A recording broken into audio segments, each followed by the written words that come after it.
এসেছি, তো কিছু সময় হয় না যে কিচ্ছু বলার ভাষা রুদ্ধ হয়ে যায়। আমি জপু চলে এসেছি আবার একটি নতুন ব্লগ নিয়ে।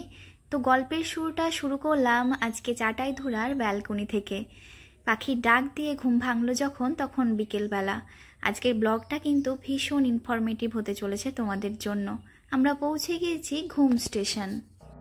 চাটাইধুরা থেকে ঘুম স্টেশন মাত্র 6.5 কিমি।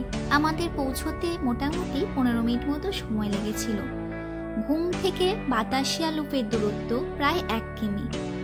এই দূরত্ব দার্জিলিং হিমালয়ান রেলওয়ের একটি অংশ, যা টয় ট্রেনের যাত্রাপথকে সহজ করার জন্য তৈরি হয়েছিল, যেটি রেলওয়ের চড়াই কমানোর জন্য 1919 সালে নির্মিত হয়েছিল।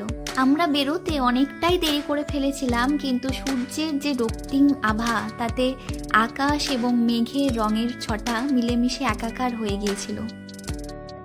বাতাসিয়া লুপ খোলা থাকে ভোর 5টা থেকে 8টা পর্যন্ত এবং পর্যটকদের জন্য টিকিট মূল্য 20 টাকা। এই যে ড্রেসগুলো দেখতে পাচ্ছেন, এগুলো পরেও আপনারা ফটোশ্যুট অবশ্যই করতে পারেন এবং এখানে ভাড়া পাওয়া যায় এবং অন্যান্য দ্রব্যও পাওয়া যায়, যেগুলো আপনারা কিনতে পারেন। উত্তরবঙ্গে এই টয় ট্রেন পরিষেবা দিয়ে থাকে দার্জিলিং হিমালয়ান রেলওয়ে। বাংলা তথা ভারতের গর্ব এই ডিএইচআরকে হেরিটেজ সাইট ঘোষণা করেছে ইউনেস্কো।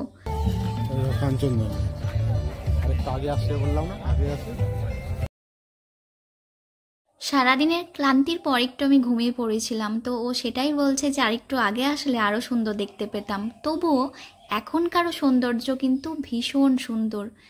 মানে সময়ের সাথে সাথে পাহাড়ও রূপ বদলায় এবং সন্ধ্যাকালীন অবস্থায় তোমরা দেখতে থাকো যে কত সুন্দর একটি স্বর্গীয় অনুভূতি আমরা পেতে চলেছি।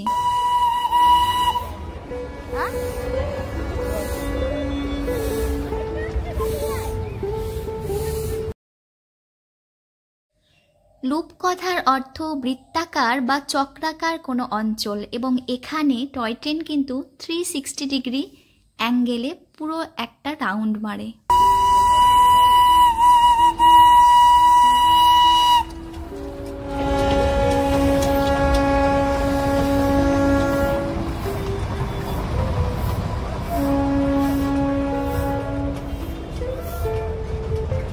আগেরবার যখন এই জায়গাটি ভিজিট করেছিলাম, তখন কিন্তু টয় ট্রেন দেখার সৌভাগ্য মেলেনি, কিন্তু এবার সেই সৌভাগ্য পূরণ হয়ে গেল। মেঘের শহর বাতাসিয়া লুপে আরও কিন্তু প্লাস পয়েন্ট রয়েছে। টয় ট্রেনের পাশাপাশি আপনারা দেখতে পাবেন সুন্দর ফুলের বাগান এবং দার্জিলিং পাহাড়ের মনোরম প্যানোরামিক দৃশ্য, যা এখানে একটি যুদ্ধ স্মৃতিসৌধকেও ধারণ করে রেখেছে।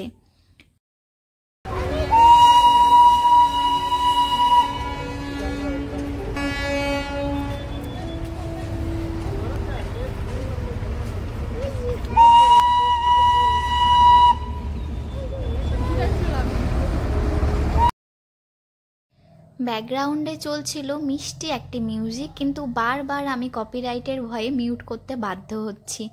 আর এখান থেকে তোমরা কিন্তু দূরবীন দিয়েও দেখতে পারো, সেটাও ভাড়া পাওয়া যায়। তো তোমরা যদি দেখতে চাও অবশ্যই ট্রাই করতে পারো। আর দূরে দেখা যাচ্ছে দার্জিলিং শহর, এবং আস্তে আস্তে তোমরা দেখবে সেটির সৌন্দর্য আরও যেন বেড়ে চলেছে। হওয়ার পর বিভিন্ন যুদ্ধে নিহত গোর্খা শহীদ বীর সৈনিকদের শ্রদ্ধা জানাতে 1995 সালে এটির উদ্বোধন হয়। এক গোর্খা সৈনিকের ব্রোঞ্জ মূর্তি এখানে বিদ্যমান।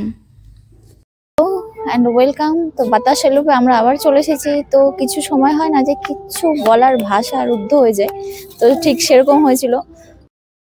ব্যাকগ্রাউন্ডে চলছিল ভীষণ একটি মিষ্টি মিউজিক, যেটি আরও যেন শোভা বাড়িয়ে দিচ্ছিল, কিন্তু আমি বারবার মিউট করতে বাধ্য হচ্ছি। তোমরা জানো অবশ্যই কপিরাইটের ভয়, কিন্তু পেছনটা দেখো কেমন একটা স্বর্গীয় অনুভূতি দিচ্ছে। তো এত সময় আমি চুপচাপ ছিলাম, কোনো কথা বলিনি, সমস্ত কিছু ভুলে গিয়েছিলাম।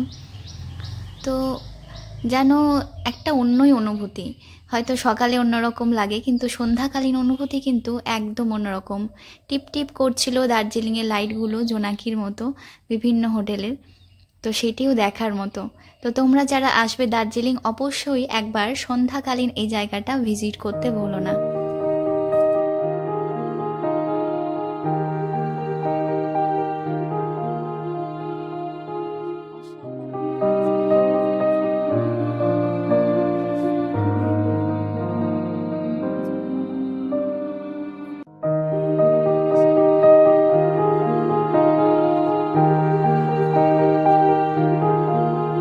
আমার পেছনে দেখা যাচ্ছে পুরো দার্জিলিং শহরকে এখান থেকে বাতাসে লোক থেকে পুরো ভিউ আসছে, ভীষণ সুন্দর লাগছে। আরো আধ ঘন্টা 1 ঘন্টা মতো আগে এলে আরো ভালো লাগতো, কিন্তু তবুও এখনো সুন্দর লাগছে। তো কেমন লাগলো আমার ভিডিওটি অবশ্যই তোমরা কমেন্টে জানাও, এবং এই জায়গাটি অবশ্যই সন্ধ্যাকালীন একবার ঘুরে এসো।